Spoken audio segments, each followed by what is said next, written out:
Chapter 4. Bed Rest.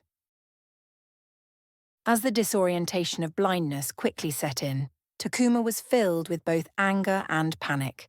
The slightest of hope seemed ripe for crushing when it came to dealing with curses. He stopped moving after a short time and stood still, acclimating himself to the black void. Though his eyes were gone, he could still hear the sounds of insects all around as they chirped, birds and the scurrying of animals. He decided to take a seat on the ground and meditate.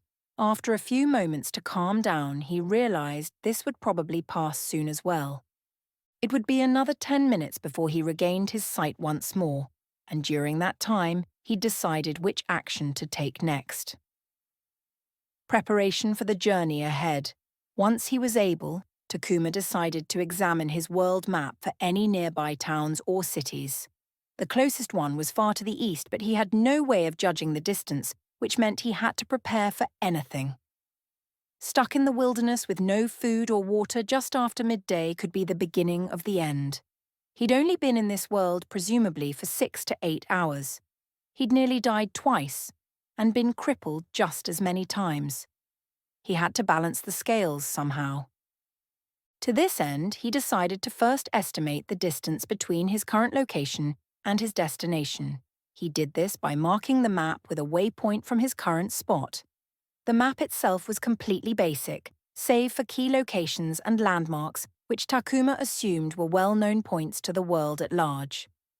The regional map, by contrast, was blank and only seemed to fill itself if Takuma moved to a location in order to survey it personally. He decided to walk 20 meters to the east from the ruined chapel. This might be a better indicator of distance based on how far his world map indicator moved. Another 5 minutes later, he'd surmised that the nearest town was roughly 24.6 kilometers away. Based on this, Takuma surmised it would take him nearly 7 hours to reach the nearest town. He guessed the time to be just after midday based on the position of the sun. Given all of these thoughts, he might reach town after sunset if he left right now. This also posed a problem. He had no water or food. He wanted to push himself as much as possible so that he could quickly claim his rank up, in addition to reaching the town before nightfall. He only spent a few moments deliberating before he decided to throw caution to the wind and begin jogging. There was a path leading from the ruined chapel to the town from what he could surmise via the world map, and even if there wasn't, he could easily right his course. What he needed to watch out for now were edible plants or food. He decided to take things slowly at first and get accustomed to his new body. He quickly learned that his stamina would hold out for 10-minute bursts at a jogger's pace. "Phew, my stamina is terrible," he said to himself as he stopped to catch his breath. He timed this as well by using the curse counter. His stamina refilled much more quickly than his vitality. Within 30 seconds, he'd managed to catch his breath and recover all of his stamina completely. Next, he decided to try using some techniques he'd learned from a past life. Though it looked silly, he began to use footwork. By picking up speed and kicking off with his feet, he used less stamina and travelled further. The only problem was that to an untrained body this was very taxing on the leg and foot muscles. He found that after doing this for 7 minutes, his muscles were screaming. Still, by comparison, he'd moved nearly 3 times as far in roughly the same amount of time. Takuma couldn't help but chuckle to himself as he imagined what he might look like skipping through the forest. His calves and feet had already begun to grow taut. It would have been ideal if he could use some sort of fast movement technique, but he would need to train his body more before that would be a realistic option for travel. Next, he tried running, which was even worse for stamina consumption. Though he moved a fair distance, he emptied his stamina in 5 minutes and only managed to run about half as far when compared to jogging. As far as sustainable techniques, however, jogging appeared to be best, as he suspected. He next opened his status menu to take note of modified stats. In particular, Takuma noticed that his vitality and stamina modifiers had increased in a short amount of time. He couldn't help but feel slightly aggrieved.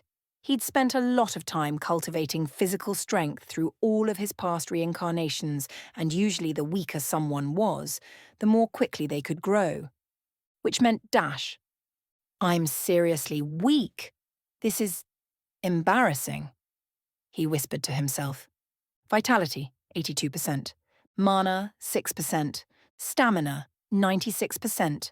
Force, 145%. Accel, 55%. Knowledge, 45%.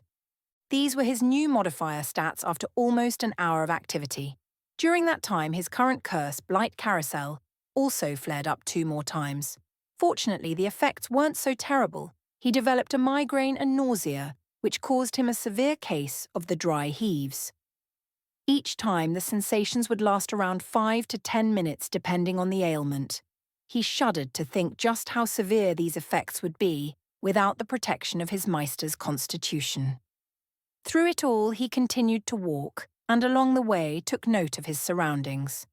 He also began to notice plants along the pathway occasionally. Due to their faint white outline, he realized they were items he could gather, so he did. Inventory 1. As a relic. Meister, your inventory has several unique qualities. You don't need to lug around storage packs like other people. You can use dimension storage to keep track of a large number of items and recall them at will. The current limitation on your inventory space is 100 types of items.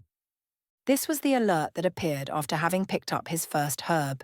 Dimensional storage, Takuma had lived enough lives to realize that spatial magic was extremely rare. I guess being a relic Meister isn't all bad, he said with a grin as he inspected a nearby item. Sour grass, quality 45. An herb that can be used to make bitter antidote. Edible, but not tasty. Takuma eyed the yellowish-green stalks of grass in his hand. Strangely enough, he hadn't felt hungry since he arrived in this world, so he placed the items into his inventory and continued on his way just in case. Acquired sour grass X1. When he wasn't afflicted by an ailment, he was jogging, and when he wasn't jogging, he was walking briskly. Soon 2 hours had passed and the sky had become clear, sunny with occasionally fluffy clouds in the distance. It might have been considered a beautiful day if Takuma wasn't being periodically assaulted by curses. With just 13 hours remaining, Takuma was filled with a sense of impending dread. He tried to stymie the feeling, drowning it out with the distraction of activity, but it gnawed at him behind the scenes. The cold, heavy feeling of the amulet seemed to be getting more dense, and after the 3rd hour of his travel, it was confirmed as more than mere suspicion. The curses increased in both intensity and frequency.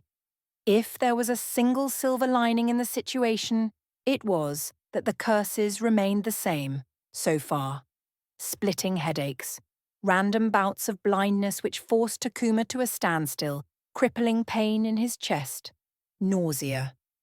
If these were all the curse had to offer, it would be great. And that's exactly what gave Takuma such a feeling of unease. He was certain that things would only get worse. He decided to take a short break under the shade of a nearby tree as he looked through the random items he'd gathered along the way.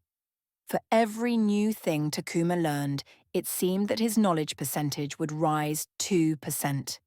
This included lore entries, system features, skill descriptions, and more. Takuma had just gotten comfortable and proceeded to check his stats when blindness started to set in.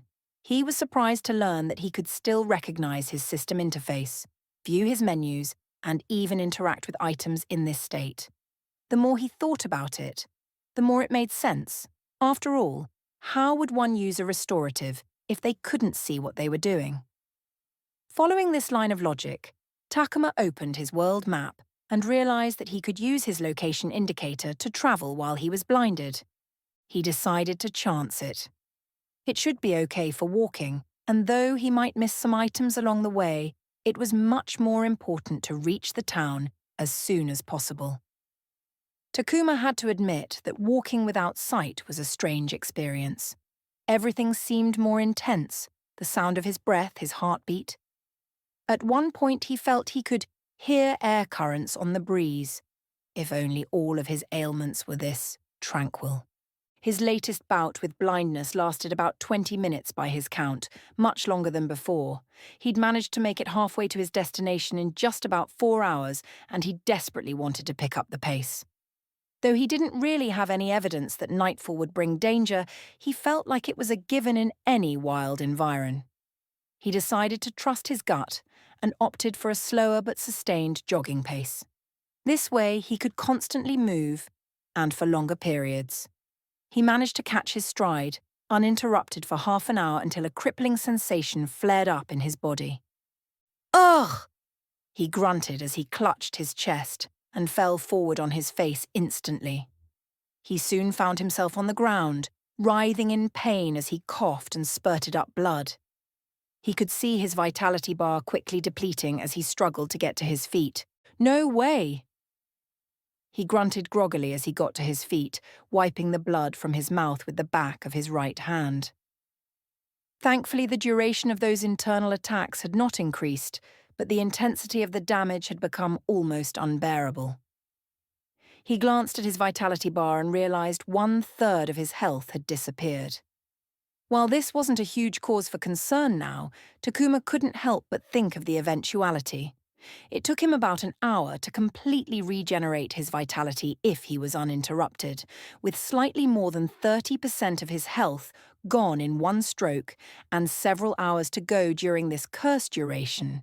He wondered if his recovery abilities would be enough to keep him alive. He needed a healing spell, or even potions would be good in a pinch.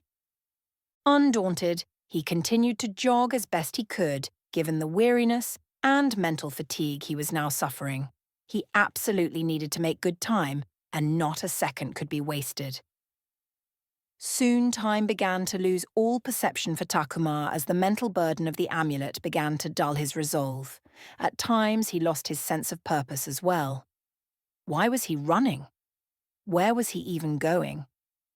Covered in sweat, blood and dirt, he questioned his own sanity before snapping back to reality. He dared not even glance at the time remaining for the curse. It would do little more than irritate him. Instead, he focused on collecting items as he moved. Herbs, flowers, various nuts, and even some berries. He stuck a few blades of sour grass in his mouth and gnawed on them for the biting flavour. He'd never tasted something so pungent, sour, and bitter. Still, it was like a sharp blow to his dulled mind, and the flavour was something he could focus on, so he gnawed on it feverishly until he consumed all of its taste. The word haggard didn't even begin to describe his current mental state. He had begun to hallucinate, as if his body and limbs were slowly stretching and contorting. His sense of direction had been compromised as vertigo set in. Even as the sun began to sink behind the treetops, Takuma dared not stop, for he imagined creatures with dark features peeking from within every shadow. Finally, after a delirious, painful, and disorienting journey, Takuma found himself standing before the stone walls surrounding the settlement of Arnia. He put his hands on his knees, breathing deeply as he gazed up at the flickering braziers which illuminated the area outside of the city. "Who's that? Make yourself known!" A gruff voice shouted from high atop the wall as several men filed out of the nearby gate, spears at the ready. They surrounded Takuma, their weapons levelled at his chest as they demanded his identity. In response, he did the only logical thing he could do: faint from fatigue.